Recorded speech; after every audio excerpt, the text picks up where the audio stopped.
What's going on, y'all? I hope you guys enjoyed watching UFC 311 because I sure did. I want to make a bunch of videos regarding UFC 311 because a lot has happened during this event. Mainly a shit ton of fraud checks were handed out to either undefeated fighters or hyped up prospects. I'm going to rank the severity of the fraud check in reverse order, explain what happened during the fight, and give my opinion on why I rated a certain fraud check as such. I'm not going to waste any more time. Let's jump right into the video. Starting off with number 4, Umar Nurmagomedov. He came off a unanimous decision loss to Merab Dvalishvili.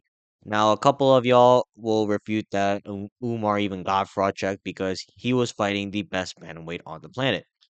Fair enough, but I remember almost everybody unanimously picking Umar Nurmagomedov because, quote unquote, Umar has the style to beat Merab, and everyone thought Umar was the best bantamweight on the planet right now. Merab won the matchup. He was supposed to be a huge underdog in. Therefore, I believe the expectations regarding Umar were quite exaggerated. This is not me saying that Umar's a bad fighter, but he's not as good as many Dagestani fans claim Umar was, and I think it was pretty evident based on the performance. I think the performance was more about what Merab did rather than what Umar didn't do, but this matchup kind of proved that other top bantamweights could beat Umar Nurmagomedov. I'm picking Peter Yan confidently if he has to fight Umar Nurmagomedov.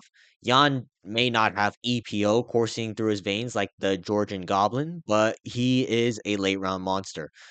Yan is very experienced with 5 rounds, and he typically builds into his fights. Now, there is a concern that Yan might not be able to get his offense going in time, but he looked sharp in his fight with Davidson Figueiredo for the early rounds.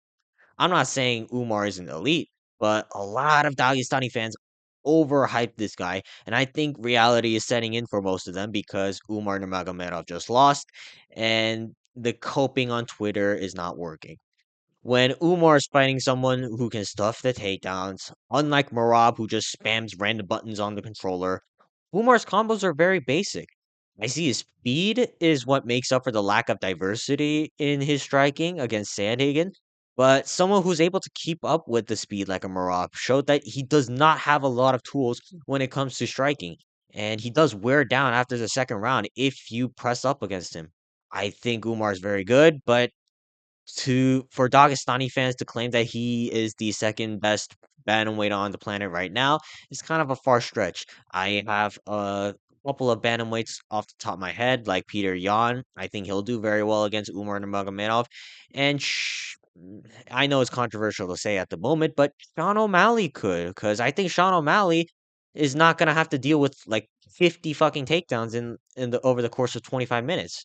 I think Sean O'Malley, he could find the chin if Umar, like, for some reason, actually chooses to strike against him. But yeah, Umar Nurmagomedov's still elite. He did win the first 2 rounds, in my opinion, of that fight. Therefore, I'm not gonna harp on this too much. At number 3, we have Zachary Reese getting knocked out by Azamat Bakayev and the referee. I have a couple of things to say about this fight.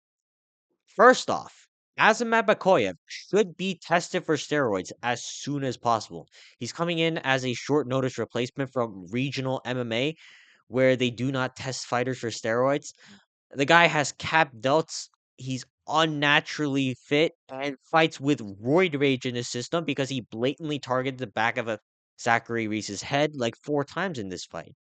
Second, Reese was still trying to get back up, and this fucking scumbag of a referee knocked Reese back down onto the canvas just to make sure that the call was justified.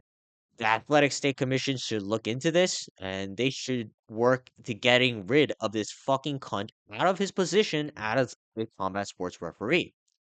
With my rant about these two dumbass meatheads aside, I do feel like Zachary Reese, he's not that good. It's becoming clear that the guy chooses to stay on bottom every time he gets taken down. That's a big no-no in MMA unless your name is Carlos Oliveira or Diego Lopez. Reese actually believes in his jiu-jitsu submissions off bottom or real, and that's the problem. You can't go for triangles and modified arm bars against anybody with a brain in MMA even if they aren't good at jujitsu, anyone who is competent enough to escape triangles and arm bars. will fuck you up. Was this mongrel Reese fought roided to the gills? Probably. Was the referee the one who knocked out Zachary Reese? Of course. But Zachary Reese shows no resistance when it comes to takedowns, nor does he have any signs of urgency to get back up to his feet when he gets taken down. Those are two big no-nos in MMA. I thought he can get into the rankings at some point, but this kind of made it clear that he's nowhere near ranking material of the middleweight division. That kind of sucks because a lot of people, including myself, were kind of hyped to see himself rebuild after his loss to Cody Brundage, but it's clear now he's not that good. This next one though is actually kind of crazy because the odds makers had Peyton Talbot as a minus 1,000 favorite. Hell, I thought Peyton Talbot was going to get a knockout because the UFC clearly wanted this guy into the rankings as soon as possible. Little did I know that Talbot is complete dog shit at grappling. It's like watching a fish flop around the deck for 15 minutes straight when he's on bottom position. Why do I think that a man who supports feminism could be an elite level fighter? I don't know, but I think a lot of us are sharing the same thoughts right now of what the fuck, why is Peyton Talbot so ass? I rewatched the fight just to make sure I'm not being too critical, and my goodness, it is so terrible to watch. Like when Barcelos had Talbot in either top half guard or mount, Talbot had zero control of space on bottom. No frames, nothing to try to create space. He just accepted bottom position. He didn't use any of his limbs to actually get out of submissions and until the end of the round. It wasn't like Barcelos just got lucky and caught Talbot in these good positions. Barcelos clearly outclassed him in MMA from start to finish. The UFC even matched this guy up with Barcelos to try and get a highlight reel knockout, and Talbot unfortunately failed to meet the expectations set by the UFC and by a lot of fans, including myself. Now, I would have had Peyton Talbot getting fucked by Tony Barcelos as the fraud check of the event, but then I remembered that this fight happened. Rinya Nakamura got absolutely rinsed by Muin Gafurov. I remember putting a parlay on this fight with a friend of mine, and let me just say, this fight pissed me off.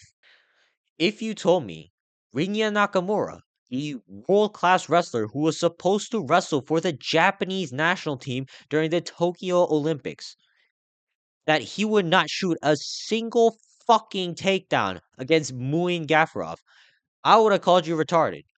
But look at me now, sitting here like the retard I am, because for 15 minutes straight, Rinya Nakamura got dropped 3 times and beat the fuck up by this Sasquatch looking fellow over here. Now keep in mind, Gafarov is not good at grappling.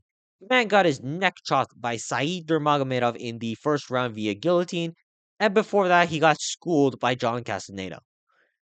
Why is he emoting in the middle of the cage as if he isn't 1-3 in the UFC? The UFC will use this guy as a prospect builder continuously. That's why he was matched up with Rinya Nakamura in the first place. The fact that Rinya Nakamura here allowed this to happen really annoys me. Because again, Muin Gafurov is a fat bantamweight. I don't even know how that's possible.